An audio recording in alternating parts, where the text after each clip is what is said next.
अभी आपके सामने जो है ये है अपनी प्यारी धरती जिसके ऊपर हम रहते हैं। उसके ऊपर कई सारे समुद्र यानी कि ओशियंस हैं और कई सारे कॉन्टिनेंट्स यानी कि महाद्वीप हैं। और अगर इस धरती के अंदर की फॉर्मेशन को हम देखें, अंदर की बनावट को देखें, तो ये कुछ इस तरह से दिखेगी। तो जो सबसे ऊपर ये जो कटोरी जैसी लेयर है इसको बोलते हैं क्रस्ट। तो ये जो क्रस्ट है ये पत्थर की बनी हुई है, ठीक है, और इसको लिथोस्फियर भी बोलते हैं, ठीक है। तो ये कठोर है, सॉलिड है, और इसके अंदर की जो लेयर है जिसे मेंटल बोलते हैं वो लिक्विड है, वो तरल फॉर्म में है। और जो सबसे अंदर की जो दो लेयर्स मैंने आपको दिखाई हैं, एक ये जो गोला है और एक कटोरा जैसा है, ये दोनों कोर हैं। एक को आउटर कोर बोल देते हैं, एक को इनर कोर बोल देते हैं, ठीक है। तो यहां पर जो मेंटल है वो मैं आपको दिखाना चाहूंगा। मेंटल लिक्विड फॉर्म में है और यहाँ पर बिल्कुल ही धधकता हुआ लिक्विड है, बिल्कुल गर्म, गर्मा गर्म, जो कि कई सारी चट्टानों को पिघला देता है। बहुत हाई टेम्परेचर का लिक्विड है जिसे कि मैग्मा बोला जाता है।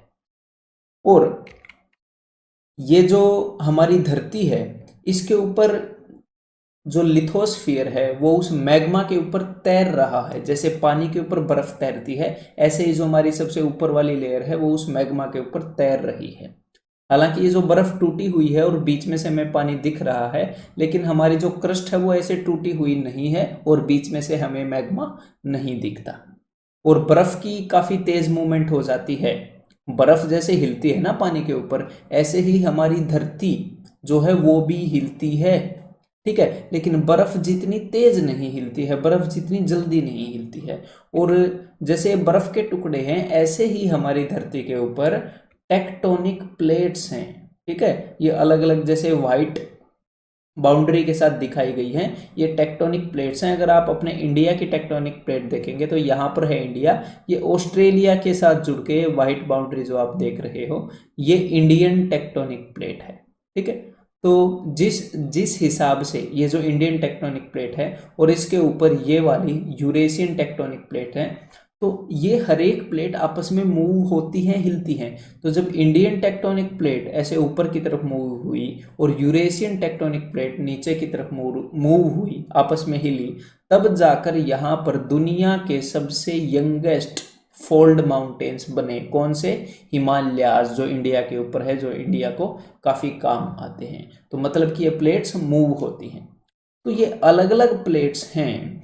तो भाई ये जो अलग अलग प्लेट्स के बीच में ये जो बाउंड्री है, पक्का यहां से बाकी जगह के कंपैरिजन में कमजोर लिंक होएगा। मतलब कि अंदर से कोई चीज है वो बाहर आ सकती है जी। तो इसी के बारे में आगे पढ़ते हैं। हमारी धरती को आप एक अंडे से कंपेयर कर सकते हो। यहाँ पर मैंने आपको एक उबला हुआ अंडा दिखाया है, लेकिन आप एक बिना उबले हुए अंडे से कंपेयर कर सकते हो। जो सबसे ऊपर की सतह है, जो अंडे की कैल्शियम कार्बोनेट की शेल होती है, खोल होती है, उसको आप बोल सकते हो क्रस्ट। और जो बीच वाली ये व्हाइट वाली, ठीक है, ये जो प्रोटीन होता है, इसको आप बोल सकते हो मेंटल। इसीलिए मैंने बिना उबले हुआ अंडा बोला है, क्योंकि उसके अंदर ये जो मेंटल है ये लिक्विड फॉर्म में होता है। और अंदर वाले को आप सॉलिड में इमेजिन कर लो, बिना उबले हुए अंडे में, उसको आप बोल सकते हो कोर। एक अंडे के जैसी हमारी धरती है। तो जहां से भी अंडे के ऊपर वाली ये जो खोल है ये टूटेगी, वहां से मेंटल जो लिक्विड फॉर्म में होगा वो बाहर आएगा। सीधी सी नॉर्मल सी बेसिक कॉमन सेंस की बात है। तो इसी हिसाब से जहां से भी टेक्टोनिक प्लेट्स के, दो टेक्टोनिक प्लेट्स के बीच में कहीं पर भी क्रैक मिल जाएगा, या फिर नॉर्मल धरती के बीच में कहीं पर भी क्रैक मिल जाएगा, वहीं से धधकता हुआ बहुत गर्मा गर्म मैग्मा अंदर से बाहर की तरफ निकलेगा। जी हाँ, अंदर से बाहर की तरफ निकलेगा, ठीक है। तो जहां से भी उसे रास्ता मिल जाएगा वहां से वो मैग्मा बाहर निकलेगा। और इस प्रोसीजर को हम क्या बोलते हैं? वोल्केनिक इरप्शन, कि भाई ज्वालामुखी फूटा है, ठीक है। तो यहां पर आप जैसे सामने पिक्चर के अंदर देख सकते हैं कि ये जो पीला पीला है ये वही मैग्मा है जो कि अपनी मेंटल से आया है। यहां पर इसको क्या है, क्रैक मिल गई, और ये क्रैक से बाहर आता हुआ, बिकॉज क्या होता है, बहुत हाई टेम्परेचर होता है, एक प्रेशर कुकर की तरह प्रेशर क्रिएट हो जाता है। और ये उस, क्योंकि जो अपनी मेंटल लेयर है उसका जो मैग्मा है वो मूव होता रहता है, हिलता रहता है, प्रेशर कुकर की तरह प्रेशर क्रिएट होता है। और जहां से भी इसको रास्ता मिलेगा वहां से धरती को फाड़ता हुआ ये बाहर निकलता है, ठीक है। तो एक और बात, अब आप ये मत सोचना कि ये तो वोल्केनो के अंदर से ही क्यों निकला, ये वोल्केनो के अंदर से नहीं निकलता। यहाँ पर आप देख सकते हो कि ये दो टेक्टोनिक प्लेट्स हैं, आपस में ये कन्वर्ज हो रही हैं।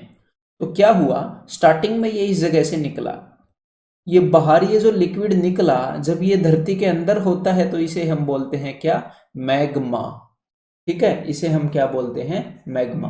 और जब ये धरती से बाहर निकल जाता है तो इसे हम क्या बोलते हैं, लावा। और जब ये धरती के बाहर ये जो लावा निकल जाएगा तो बाहर आके ये जम जाएगा। ठीक है, और बाहर आके जब ये जम जाएगा तो ठंडा होके एक तरह की रॉक, चट्टानें बन जाएंगी। उन रॉक को बोलते हैं इग्नियस रॉक्स। ठीक है, इग्नियस रॉक्स इनको बोलते हैं।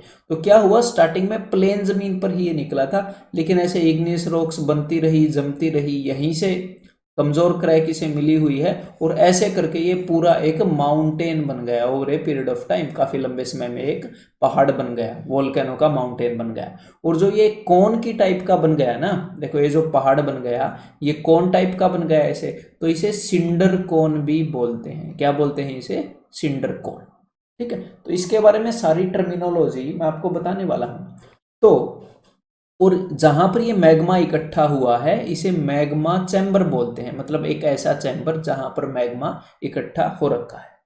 और जो ये इसका मुंह होता है ना, वोल्केनो का ये जो मुंह होता है, ठीक है, इसको हम बोलते हैं क्रेटर। इसको क्या बोलते हैं जी, इसको क्रेटर बोलते हैं। और कई बार क्या होता है, ये जो लावा है ये यहां से निकला है, यहां पर ये क्या होएगा, ये ठंडा भी होएगा, और यहाँ पे चट्टानें कई बार इतनी मजबूत हो जाती हैं कि यहाँ से लावा निकल ही नहीं पाता। और जब लावा निकल नहीं पाता तो ये वोल्केनो बंद हो जाता है। तो बारिश के कारण क्या होता है, बारिश के कारण यहाँ पर पानी जमा होता है और यहाँ पर एक लेक बन जाती है खूबसूरत सी पहाड़ की चोटी पर। तो उस लेक को क्या बोलते हैं, उस लेक को बोलते हैं क्रेटर लेक, जो कि वोल्केनो के मुंह के अंदर बनेगी।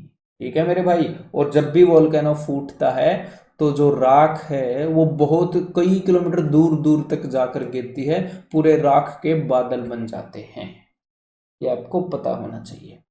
और अगर आपको ये वीडियो पसंद आ रही है तो यार देखो, एक तो तुरंत वीडियो को लाइक कर दो, और हाँ अगर आप नए पर्सन हैं तो तुरंत इस चैनल को सब्सक्राइब कर लो अगर आपको आगे ही मेरी ऐसी इंटरेस्टिंग वीडियो देखनी है तो। और ये मैंने आपके सामने एक एक्चुअल वोल्केनिक इरेप्शन का फोटो दिखाया है, ये आप देख सकते हैं। ठीक है, तो देखो अब ये जो टेक्टोनिक प्लेट्स हैं, ये मैंने आपको बताया कि जहां पे भी दो प्लेट्स आपस में यहाँ पर ये जो मिल रही हैं, यहाँ पर वोल्केनो के इरप्ट होने के बहुत ज्यादा चांसेस हैं। इसी कारण ये जो आपके सामने आपको दिख रहा है ना पैसिफिक ओशियन, तो पैसिफिक ओशियन के अंदर ये जो प्लेट है, ये जो आपको लाल लाल दिख रहा है, दुनिया के अंदर सबसे ज्यादा वोल्केनोज यहाँ पर इरप्ट होते हैं, सबसे ज्यादा ज्वालामुखी। ये जो लाल लाल घेरा आपको दिख रहा है ना, यहाँ पर कई सारी टेक्टोनिक प्लेट्स के मिलन के जो पॉइंट्स है वहां पर ये वीक पॉइंट्स है, यहाँ पर मतलब यहाँ से क्रैक करके मैग्मा बाहर आ जाता है। और ये जो रिंग सा बन गया है ना लाल लाल सा, इसे बोलते हैं रिंग ऑफ फायर। तो कई बार ये क्वेश्चन पूछा गया है कि भाई ये रिंग ऑफ फायर जो है वो कौन से ओशियन के अंदर है, पैसिफिक ओशियन के अंदर है, कौन से महासागर के अंदर है, प्रशांत महासागर के अंदर, रिंग ऑफ फायर। ये आपको पता होना चाहिए। सबसे ज्यादा वोल्केनोस दुनिया में इस लाइन के ऊपर लाई करते